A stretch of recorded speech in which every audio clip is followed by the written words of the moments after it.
aos meus 5 anos, quando eu lembro, né, da minha vida, eu só lembro a partir dos 5 anos.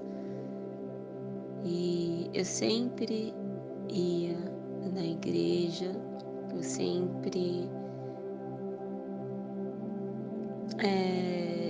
para mim era muito bom estar lá, só que algumas coisas já me incomodavam. E a criança, ela é sincera, ela é pura, e algumas crianças ela já vê as coisas. E eu não gostava de ouvir fofocas, eu não gostava de ouvir falar mal de alguém a ponto de destruir a alma dessa pessoa. E eu sempre conversava com a minha mãe sobre isso. E minha mãe ficava quieta. Os anos foram passando. Na minha adolescência também não foi diferente. Eu continuava indo congregar e não gostava da forma com que se referiam às pessoas. Várias vezes eu fui em funeral e eu ouvi comentários mórbidos que não faz parte do que Jesus Cristo pregou. Como essa pessoa, coitada, ela foi para o inferno e não respeitando que aquele culto de funeral era para a família, porque eu creio que só quem pode julgar é Deus. E eu era uma adolescente e eu tinha isso no meu coração. Toda vez que meus parentes e minha família se reuniam, o assunto era o mesmo. Era difamar, caluniar e injuriar. Havia apelidos na igreja. O meu próprio pai tinha um apelido. O apelido do meu pai era o irmão que dava trabalho. Meu pai tinha um problema de alcoolismo.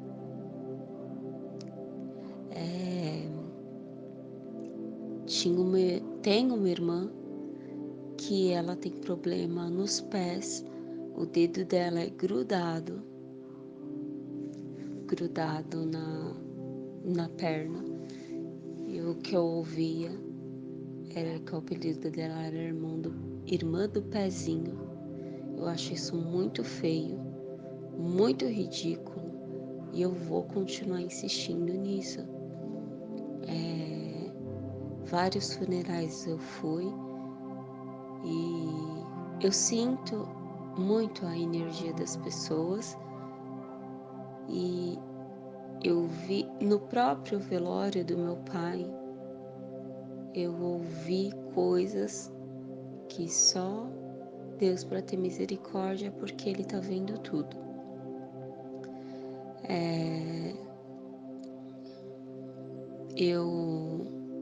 A minha chateação principal ao início era por causa disso. Cheguei a falar um dia para os meus familiares que estavam reunidos, brincando, fazendo chacota dos outros, falando quem era pecador, quem não era. E eu virei e falei para uma prima minha que ela gosta de fazer chacotas, e eu falei: você consegue fazer brincadeiras sem difamar alguém? Eu consigo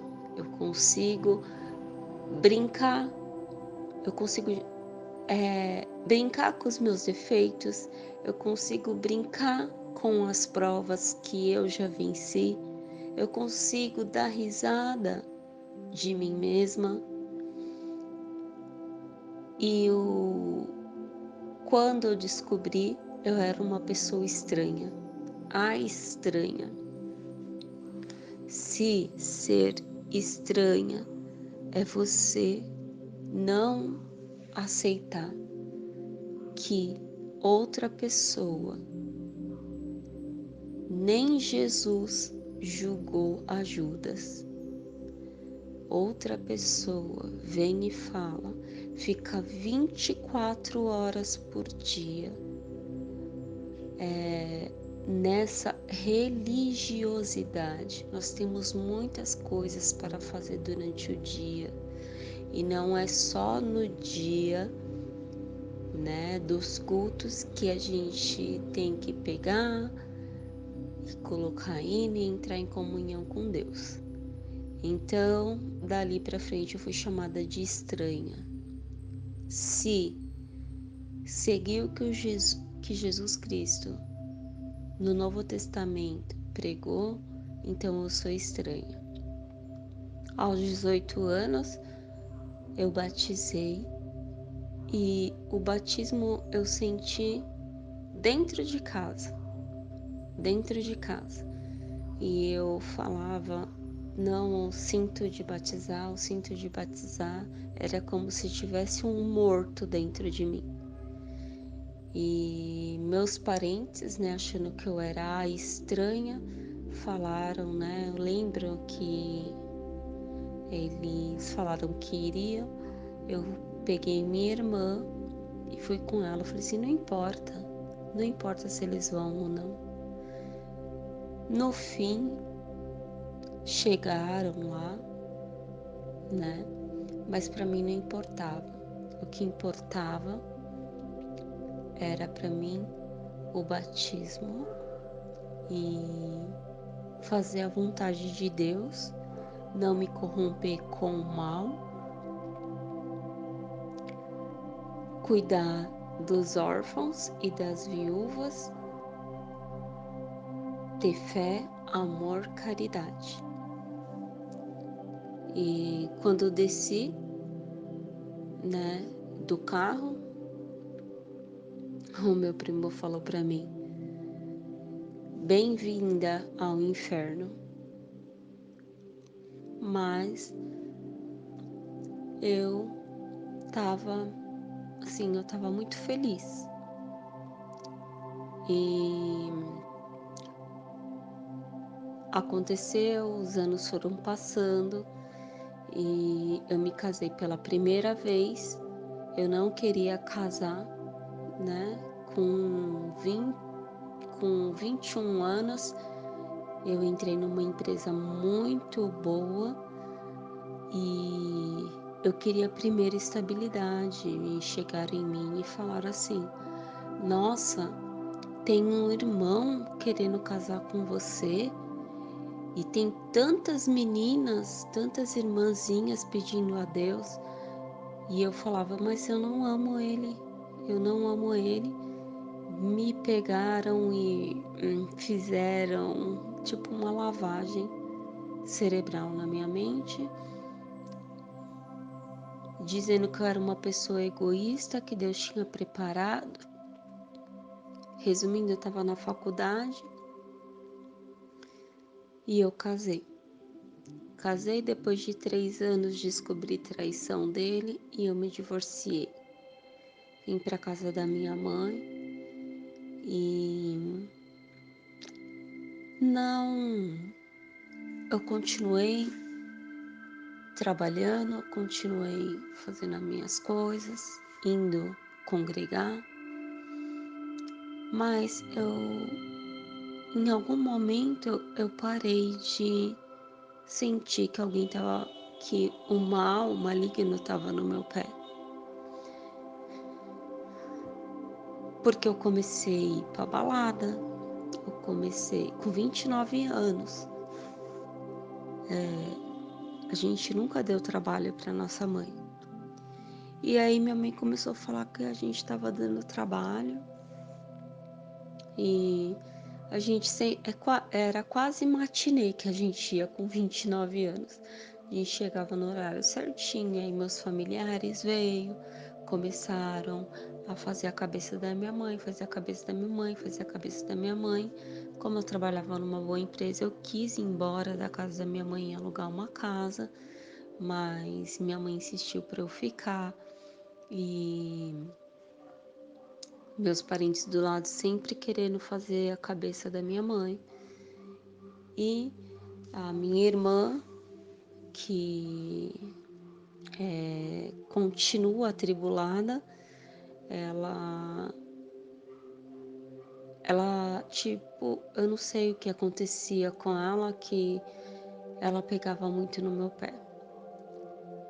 Ela pegava no meu pé e eu cheguei ao ponto de casar pela segunda vez para mim não ter que aguentar a religiosidade dela.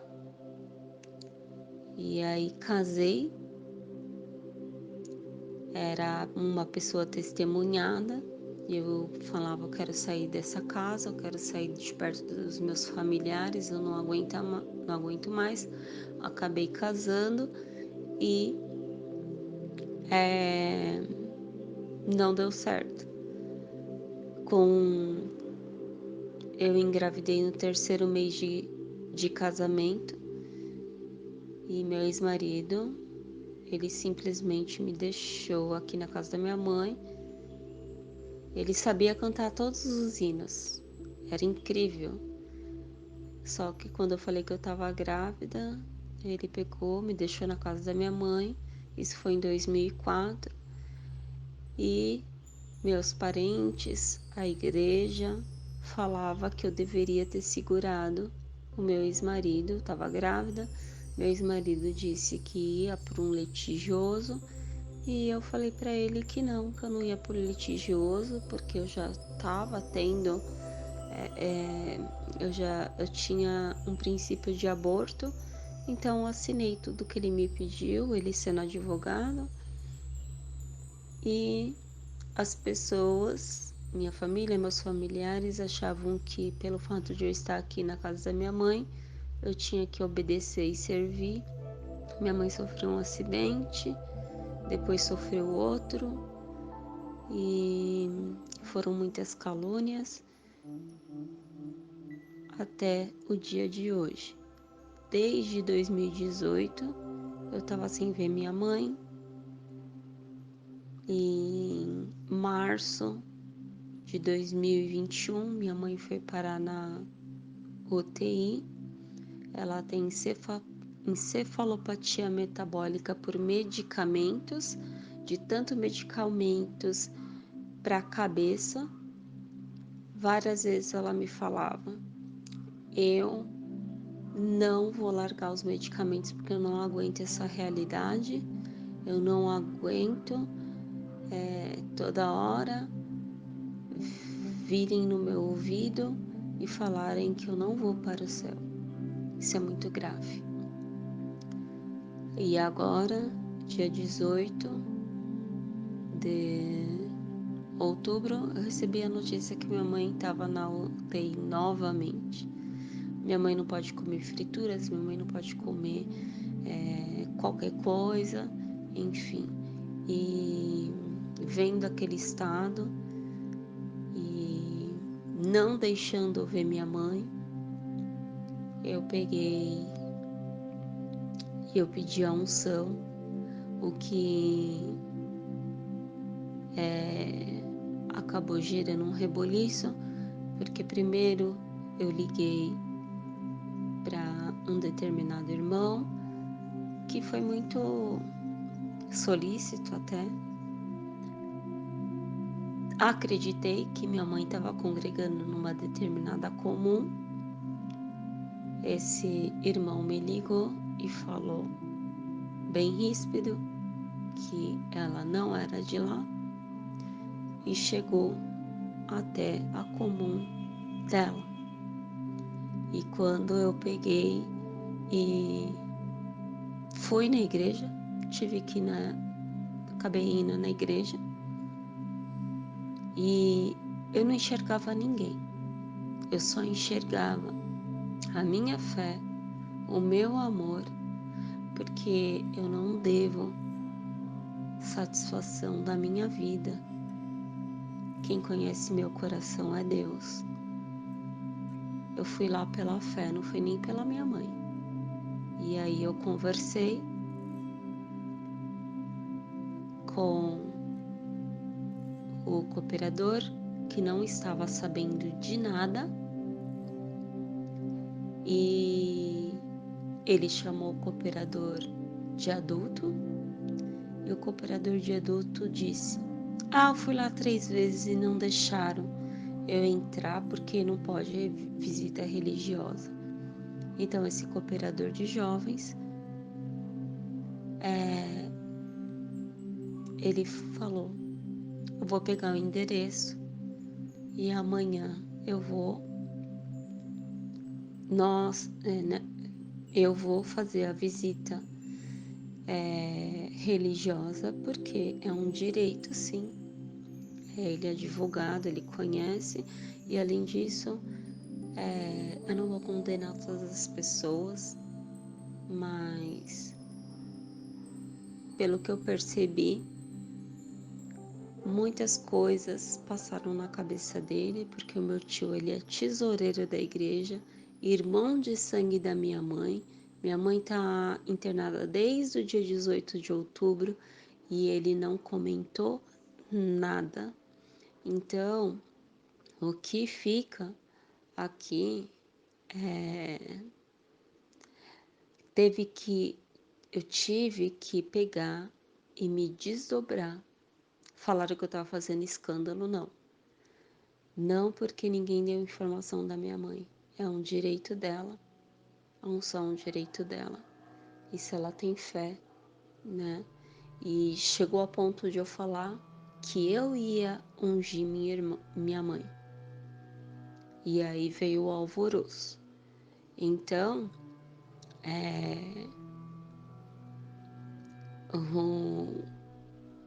tem algumas coisas, parece que tem que ter um séquito de devotos pobres, miseráveis, um séquito de devotos para que chorem, chorem, chorem, chorem, um séquito de devotos que tem um cargo, ministério, status, poder, né? E é muito feio isso, eu repudio. E fui na igreja, e quando eu entrei, eu não olhei para ninguém, porque maldito o homem que confia no homem, e eu só tenho temor por Deus, mais ninguém. Ninguém morreu por mim na cruz, e quem vai me julgar é Deus. Então, o meu recado é para todas essas pessoas que eu creio na unção. É uma coisa minha, é particular, né? Tem muitas coisas que eu acho errado, mas a minha fé na unção foi tão grande que hoje minha mãe tá descendo pro quarto, né? Mas nem tudo eu posso generalizar. Eu tô dentro da igreja, tudo que for falado eu vou seguir. Não, não é assim. O que é do Espírito Santo é do Espírito Santo, o que é de Deus é de Deus. E eu fui, e eu não olhei para ninguém. Não foi fácil, porque eu já sofri calúnia, difamação, injúria. E o meu recado é para essas pessoas. Quando eu recebi o Espírito Santo de Deus foi na pandemia. Na pandemia, eu comecei a ler, abrir a Bíblia, o Novo Testamento, e eu comecei a entender as coisas, e muitas vezes Deus tem apareceu na minha vida por causa da minha fé, porque nunca ninguém veio aqui entregar uma cesta básica, nunca alguém veio aqui para falar da situação do meu filho, que eu não quero falar agora, mas deixar um recado, que não tema o homem, não tema. A única pessoa que nós temos que temer é Jesus Cristo, Deus, o Espírito Santo, a obedecer e essas coisas, porque jamais, jamais eu vou deixar me dominar. E um pedido feito pela minha mãe, que ela sempre pediu: não deixem te deixarem adoecida espiritualmente tomando remédio numa cama. Porque uma palavra maldita, ela é capaz de deixar pessoas na cama e até levar à morte. São assassinos espirituais. Então, é esse o meu recado e não tô fazendo julgamento de ninguém e nem esperando crítica de ninguém, porque quem morreu na cruz por mim foi Jesus Cristo, tá bom? A paz de Deus a todos e deixa de crenças limitantes. Fiquem na paz.